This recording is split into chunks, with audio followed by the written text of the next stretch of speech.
আসসালামু আলাইকুম রহমতুল্লাহি ওবারাকাতু। আপনারা দেখছেন ডাব্লুবি রিয়াজুল ইসলাম ইউটিউব চ্যানেল। বাশার বিন হায়াত আলী কেন আহলে হাদিস হয়েছেন? তিনি তো একজন হানাফি ছিলেন। তো বিস্তারিত শুনুন তার মুখ থেকে। তো আমি আহলুল হাদিসের বাহিরে এটা আমি দাবি করি না। আমি কেন আরেকজনের মতো হতে যাব যে মানহাজের উপরে থুতু দেয়? আমি তো তার মতো হতে চাচ্ছি না। আমি তো হানাফি থেকে আহলে হাদিস হয়েছি। আমি কেন আবার হানাফি হতে যাব? আমি যদি হানাফি হই তাহলে প্রকৃত হানাফি হব, জাল হানাফি হব কেন?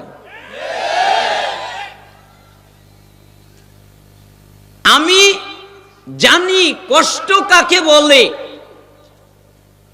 আমি জানি নির্যাতন কাকে বলে, আমি জানি জুলুম কাকে বলে। এগুলো আমি হারে হারে টের পেয়েছি, অনেক মানুষ আমার সাথে করেছে, তাই আমি ওই বক্তব্যগুলো দিয়েছি।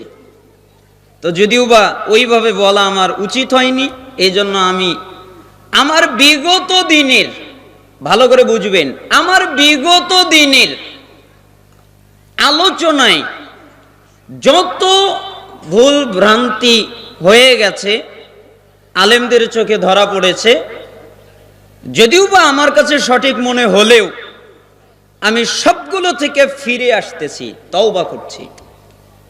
আপনার কথা বুঝতে পারছেন? আমি কিন্তু আর আগের ফতোয়ায় নাই, অনর নাই, আমি ওগুলো থেকে ফিরে এসেছি।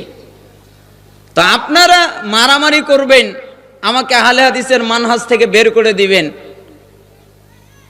আমি এটা চাই না।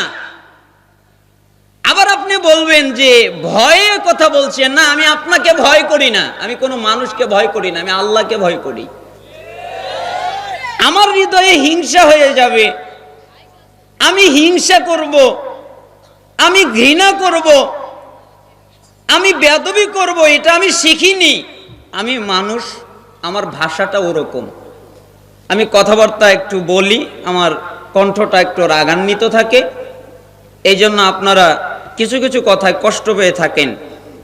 তা আমি এগুলো থেকে ফিরে আসছি। আপনারা মনোযোগের সাথে আমার সামনের দিক লক্ষ্য রাখবেন। আমার যদি ভুল হয়,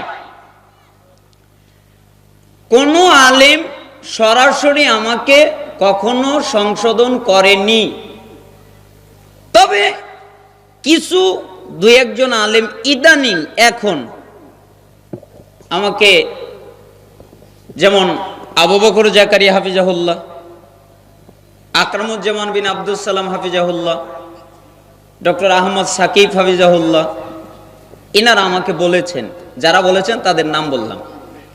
আরো অনেকভাবে অনেকেই পরামর্শ দিয়েছেন, আরো দিনী ভাইরা পরামর্শ দিয়েছেন, আমি তাদের জন্য মোবারকবাদ জানাই।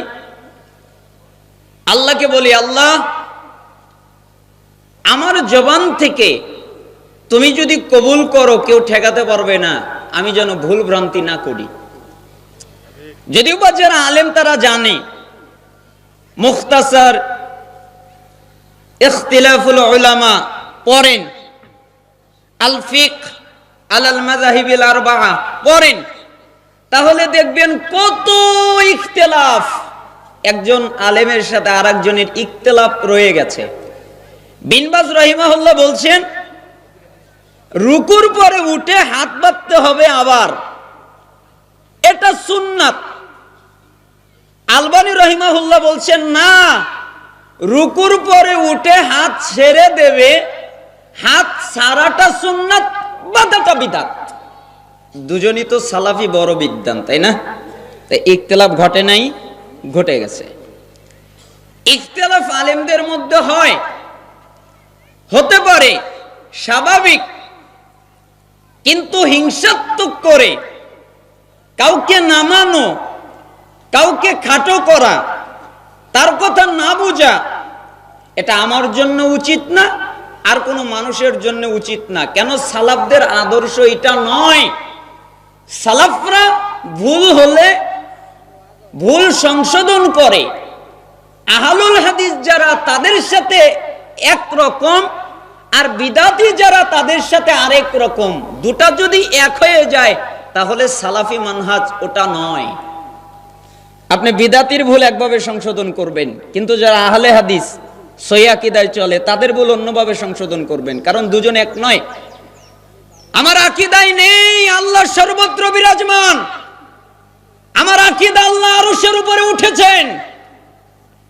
আমার আকীদা নয় আল্লাহ নিরাকার, আমার আকীদা আল্লাহর হাত আছে, আল্লাহর পা আছে, আল্লাহর চোখ আছে, আল্লাহ কথা বলেন, আল্লাহ খুশি হন, আল্লাহ রাগান্বিত হন।